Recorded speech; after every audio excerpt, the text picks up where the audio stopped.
You who hears me, eons after my time, I have set these words down, even as my mind fractures under the weight of what I have done. Find my words and remember their truths in my place, for I am the one who put the Destroyer in its chains. I am the one who murdered the Iridians. I am Nyriad.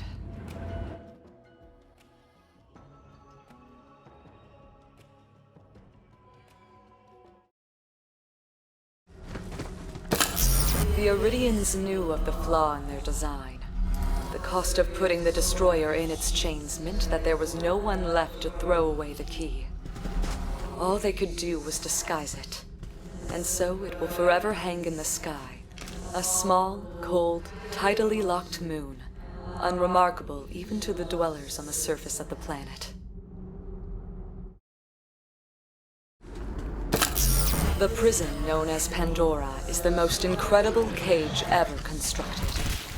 An unbreakable lock meant to hold an unceasing evil for all eternity. Even for the Iridians, whose reach could pluck stars from across the void, it was the work of centuries.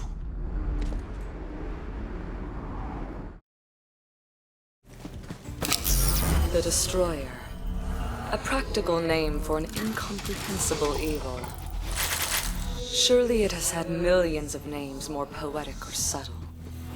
But none of the civilizations who coined them survived to pass them on, or anything else for that matter. Only the Destroyer itself knows for sure how long it has been tearing through the universe, eating its own name.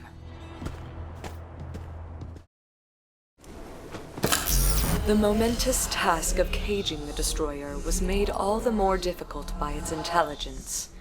It understands the beings it consumes and the cultures it dissolves. To trick such a being required a great sacrifice, a lure. Millions of lives that entered Pandora ahead of its captive, tempting it further inward. I can only hope they were already dead when I closed the gate behind it.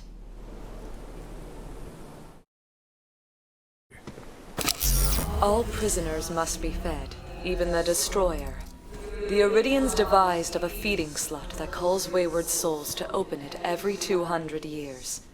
A cruel surprise for those that open this false vault. But in exchange, the small morsel will keep the Destroyer sedate over the eons. In any case, the victims will not be in pain for long.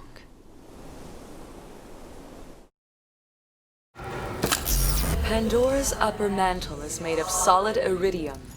It is this shell that now holds the Destroyer tightly in its bonds. The pressures and energies at work beneath the surface of the planet are titanic in scale. If the cycle is disrupted in any way, it is entirely possible that the iridium will force its way to the surface. I fear such a thing might attract the wrong kind of attention.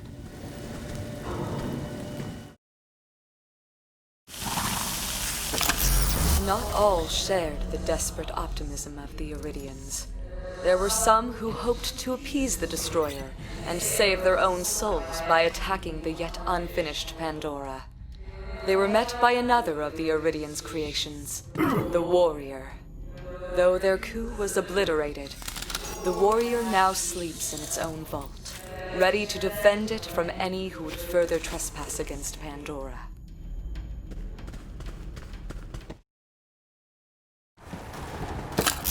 The Destroyer is ever hungry. Perhaps that is obvious when regarding a horror that gnaws on the edges of galaxies. But its appetite only grew as it ate the stars, never stopping even to swallow.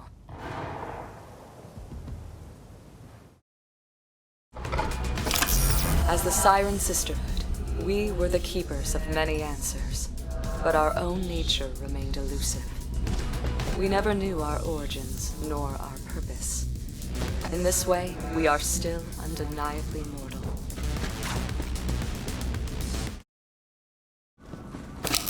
To inherit a siren's gift is also to inherit her curse. This is the choice of the siren presented with death. Pass on the gift and burden someone worthy, or release it and burden an unknown soul who has no idea that the entire universe is about to want them dead. I have never known a time without my sisters. Even when one passes and a new siren receives her markings, she always finds her way to the sisterhood. It seemed the will of the universe that sirens be together, our lives entwined like an unseen braid.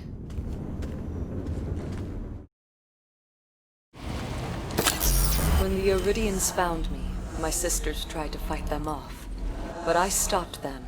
I saw what lay behind their open hands. I knew that anyone who would ask for my help was already lost. No thread is ever truly cut. It can be tied to another, whether knotted by careful fingers or tangled by chance. Every siren must decide what will happen when the thread reaches its end.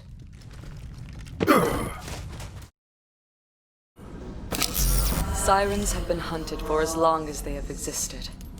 Hunted out of fear, out of jealousy, out of misguided greed. The sisterhood was our way of passing down the craft of staying hidden and staying alive when hiding was no longer an option.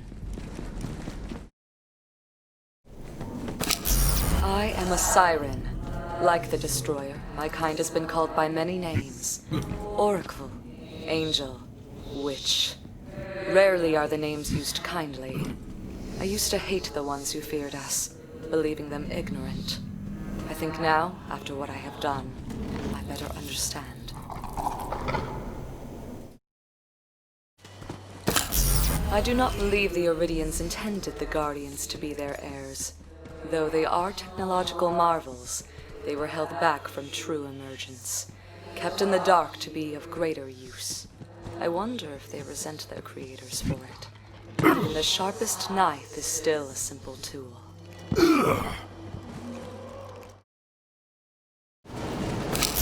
The vaults operate as self-contained prisons.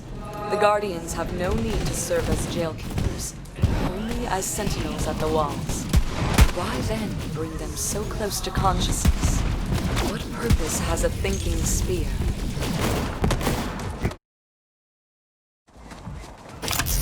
What will happen, I wonder, when all the vaults are empty and all the terrors dead? Will the Guardians still stand their vigil? Will they find a greater purpose? And what is stopping them from finding it now?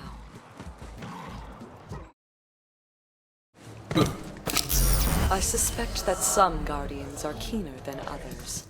I have seen them acting of their own accord and even heard them speak. What spark do they have that the others lack? Was it freely given or stolen like the fire of the gods?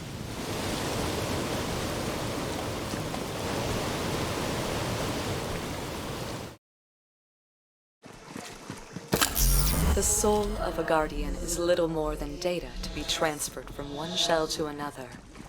I have never seen where they reside, if not in their physical bodies, and I suspect I never will. A soldier who cannot be killed in their sleep is a dangerous one.